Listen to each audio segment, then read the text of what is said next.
Bonsoir à tous et bienvenue dans ce point de l'actualité. Depuis la mi-décembre, la rumeur portant augmentation du prix du pain a enflé sur les réseaux sociaux. 250 francs, il passerait à 350, une rumeur démentie par le ministère du Commerce. Mais depuis quelques jours, les réseaux sociaux et même la presse font état d'établissements ne respectent pas le tarif homologué. Le ministère du Commerce était donc sur le terrain, un constat qui a permis à la délégation de rassurer à nouveau.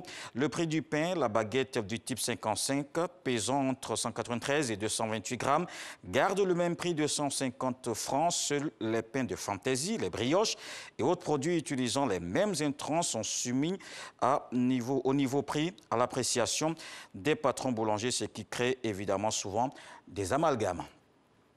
Dans la lutte contre la Covid-19, le dispositif de contrôle sanitaire s'intensifie aux frontières. Une rencontre tenue entre le ministère de la Santé et celui des Transports. Aux 43 points d'entrée par voie terrestre, il faut présenter une attestation Covid négative pour les chauffeurs transportant les marchandises. Des détails avec Salima Toudia. Covid-19, le nombre de cas positifs est en hausse ces dernières semaines. Le ministre de la Santé et de l'Hygiène publique multiplie les rencontres afin de venir à bout de la pandémie. Le plan de riposte est revu, le dispositif de contrôle sanitaire sera renforcé aux frontières. Voilà ce qui ressort de sa réunion avec le ministre des Transports. Il s'agit également de mettre en place un dispositif de contrôle sanitaire aux deux autres entrées de l'aérogare Félix Houphouët-Boigny. Il s'agit des entrées et sorties pour les vols privés et également la sortie du côté de Djeddah. Concernant les passagers à l'arrivée, il faut exiger la prise en charge par les compagnies aériennes des passagers ayant des attestations Covid non conformes.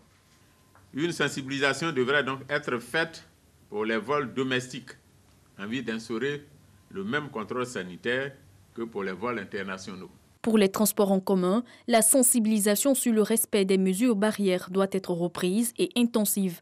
Au sujet des transports terrestres, il s'agira de renforcer le contrôle sanitaire aux 43 points d'entrée terrestre par la présentation d'une attestation de Covid négative pour les chauffeurs routiers transportant des marchandises.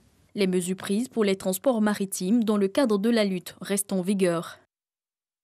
Et aux États-Unis, à Los Angeles, le coronavirus tue une personne toutes les 8 minutes.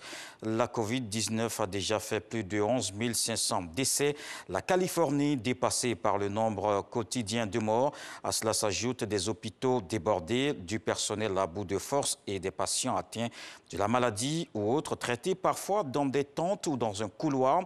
Alors que l'afflux de malades liés au rassemblement des Thanksgiving n'est pas encore terminé, celui des fêtes de fin d'année fait désormais trembler médecins et infirmiers.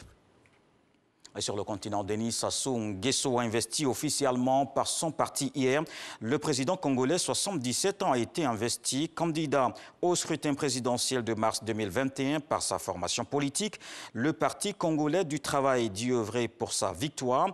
Le candidat, Denis Sassou Nguesso, incarne l'espoir de tout un peuple de vivre dans un Congo toujours en paix, affirme le secrétaire général du parti.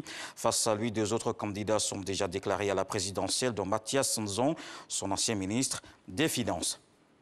Toujours pas de nouvelles. Le contact a été perdu avec un avion ayant décollé ce samedi 9 janvier de l'aéroport de Jakarta en Indonésie. L'appareil de Sriwijaya Air effectuait une liaison intérieure. Des bateaux ont été déployés sur le site du probable accident du Boeing.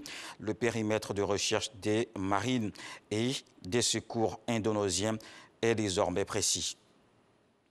Et puis la transmission des rites initiatiques chez les femmes dans la famille noble Sénoufo. Faire là, où le dernier maillon de la chaîne, c'est le titre de l'œuvre de Anzata Ouattara, journaliste et écrivaine prolifique.